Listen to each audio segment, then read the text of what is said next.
ত্রিপুরার উদয়পুরে এক ভয়ঙ্কর ঘটনার সাক্ষী হয়েছে স্থানীয় সুকান্তপল্লী এলাকা। বেড়াতে এসে নির্যাতনের শিকার হয়েছেন একাধিক মহিলা এবং এক নাবালিকা। ঘটনাটি ঘটেছে গত 14 অক্টোবর রাতে, যখন একদল মহিলা, এক নাবালিকা এবং এক নাবালক ছেলে মিলে স্থানীয় এক সাংস্কৃতিক অনুষ্ঠানে যাওয়ার প্রস্তুতি নিচ্ছিলেন।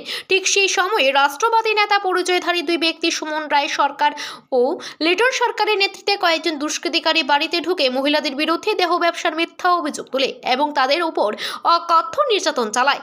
অভিযোগ, হামলাকারীরা মহিলাদের উপর শারীরিক নির্যাতন চালানোর পাশাপাশি স্বর্ণালঙ্কার ছিনিয়ে নেয় এবং একটি মোবাইল ফোন ভেঙে ফেলে।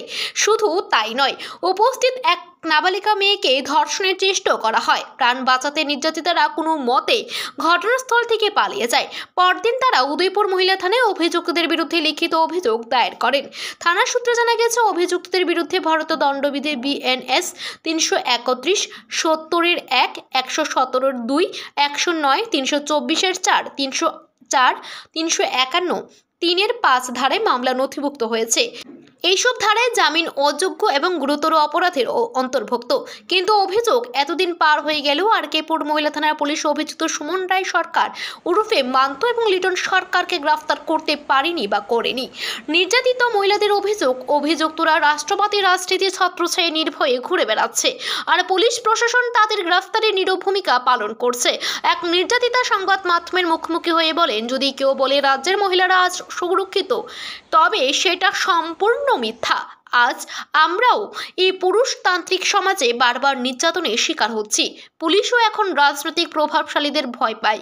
মঙ্গলবার নির্যাতিতা মহিলার পক্ষ থেকে কয়েকজন প্রতিনিধি রাজ্য পুলিশের সদর দপ্তরে গিয়ে IG মনচাক ইম্পারের সঙ্গে সাক্ষাৎ করেন। তারা অভিযোগ করেন, আরকেপুর মহিলা থানার ভূমিকা অন্তত প্রশ্নবিদ্ধ এবং দ্রুত অভিযুক্তদের গ্রেফতার করা উচিত। বিষয়টি অন্তত গুরুত্ব সহকারে দেখছে পুলিশ। খুব শীঘ্রই অভিযুক্তদের বিরুদ্ধে আইনগত ব্যবস্থা গ্রহণ করা হবে।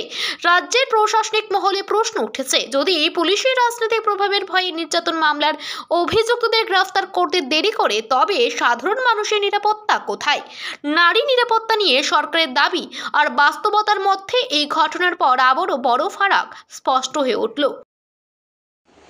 আমি কমু যে কোনো জায়গার মধ্যে কিছু ভাষণ শুনে যে মহিলারা, ত্রিপুরার মহিলারা নাকি সুরক্ষিতভাবে থাকে, কিন্তু কয়েকদিন আগে উদয়পুর যে একটা ঘটনা আমাদের সাথে হয়েছে, তাতে বোঝা যাচ্ছে যে কোনো মহিলাই সুরক্ষিতভাবে নেই, প্লাস কোনো সম্মানে নেই মহিলারা। পুরুষরা কোনো মতেই মহিলারা সম্মানে থাকতে দিতে পারছে না আর কি। কেন, কি হয়েছিল ঘটনা? কারণ ওই দিনকা উদয়পুর আমি আমার ফ্রেন্ডের বাড়িতে বেড়াতে গিয়েছিলাম। তো ওইখানে আমরা সবাই মিললাম, প্ল্যান করছি যে আমরা ইয়েতে যাবো, অর্কেস্ট্রাতে যাবো। তো এখানে আমার ফ্রেন্ডের বাড়িতে মাত্র আমরা রেডি হইতেছিলাম আর কি। তো অনেক গিয়ে সেরা কয়েকটা গুন্ডা আয়াসেরা আমরার উপরে হামলাইয়া পড়ে, প্লাস আমরা ফটো তুলে দরজা জানলা ভাঙচুর করে। কতদিন আগে হয়েছে এই ঘটনাটা? এতে 14 তারিখ রাত 10টা নাগাদ হয়েছিল। আচ্ছা, আপনারা কতজন গেছিলেন ওইখানে বেড়াইতে? আমরা ওইখানে আমরা 5জন মহিলা আসলাম, 4জন মহিলা, একজন বাচ্চা মেয়ে নাবালিকা আর একজন নাবালিকা ছেলে, প্লাস আরেকটা ফ্রেন্ডের, তারা রিলেটিভ লাগে যদিও, একটা রিলেটিভ ছেলে আসলো। তো ওই দিন কি ঘটনা কি সন্ধ্যার সময় হয়েছে? হ্যাঁ, রাত 10টা। আচ্ছা, কি হয়েছিল তখন? তারা বিকাশের সবারে মারধর করে, প্লাস উল্টাপাল্টা কথা লটাইয়া দিছে, ভিডিও তুললা সেরা ওর মধ্যে দিয়া দিছে। আচ্ছা আচ্ছা, যে এখানে নাকি দেহ ব্যবসা হয়। দেহ ব্যবসা হয় কিনা, তারা যদি ক্ষমতা থাকতো তাহলে তো প্রমাণ দিত না। তার কাছে তো কোনো প্রমাণ নাই, তারা প্রুফ দেখাক, তার কাছে তো কোনো প্রুফ নাই। আর একটা নাবালিকা মেয়ের জীবনটা পুরো শেষ হয়ে গেছে গা, কারণ এ তো মেয়ে মানুষ, এরা তো বিয়ে দিতে লাগবো, প্লাস এর তো ভবিষ্যৎ আছে না। কি করছিল আপনারা? তারা ঢুকাশেরা মারধর শুরু করছে, প্লাস ওই মেয়েটার পর্যন্ত টাচ করতে চাইছিল, দর্শন করার চেষ্টা করছিল সবাই, নাবালিকা মেয়েটার সব। হ্যাঁ, তখন আপনারা মানে কি করছেন? তারপর কোনো মতে আমরা বাচ্চা সেরাইছি, প্লাস প্রশাসন খবর দেওয়া হয়েছিল, তারা আমরা নিয়ে গেছিল। তো পুলিশের কাছে আপনারা মামলা করছিলেন? হ্যাঁ, করছিলাম। কিন্তু তারা তো কোনো স্টেপই নিতেছে না। উদয়পুর কোন জায়গাতে হয়েছিল ঘটনাটা? উদয়পুর সুকন্তলা পল্লীতে।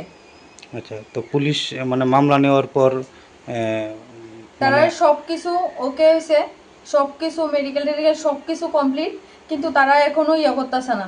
তাহলে দেখা যাইতেছে মানে প্রশাসন তাহলে গুন্ডাটিরে ডরাইতেছে নাকি তারা ডরা। কতজন ছিল আপনার উপর যে হামলা করছে? 4 থেকে 5 জন প্রথমে ঢুকছিল। হ্যাঁ, মানে সবারই কি চিনছেন নি আপনারা? না, সবাইরে তো আমি চিনতে পারছি না। তো 2 জনের নাম কালেকশন করা হয়েছে। একজনের নাম হয়েছে সুমন রায় সরকার ওরফে মান্তু, আরেকজনের নাম হয়েছে লিটন সরকার। আচ্ছা, তারা কি করে এমনিতে? তারা তো এমনিতে ওই দিনকা পার্টি পার্টি করে চিল্লাইতেছিল। হ্যাঁ। তারা নাকি বিজেপি পার্টি করে এসে, তারা যদি পার্টির লোক তাহলে আবার পার্টির আবার বহাবাদ্য করতেছে গেলেগা। আচ্ছা আচ্ছা, তো পুলিশ কি কারণে তারা এখন পর্যন্ত মানে গ্রেপ্তার করতেছেন? আমার তো মনে হইতাছে যে তারারে ভয় পাইছে। আচ্ছা, এইটা কি মানে কি? তারা হয়তো কোনো পুলিশটা কোনো ভয় দেখাইছে বা তারাও ভয় পাইতাছে। আচ্ছা, মামলাটা কোন জায়গাতে করছিলেন আপনারা? হ্যাঁ, মানে কোন জায়গাতে কেসটা করছিলেন গিয়া? উদয়পুর। আচ্ছা, উদয়পুর মহিলা থানাতে। হ্যাঁ, আচ্ছা, তা আপনি কি হ্যাঁ, আপনার বাড়ি কোন জায়গাতে? আমার বাড়ি এমনিতে আমি আগরতলায় থাকি। আচ্ছা আচ্ছা, আগরতলাতে থাকি। তো এখন কি চাইতেছেন আপনি? আমি চাই যে তারারে প্রচুর পরিমাণে তারারে শাস্তি দেওয়া হোক। আচ্ছা আচ্ছা। Bureau report day 24 news.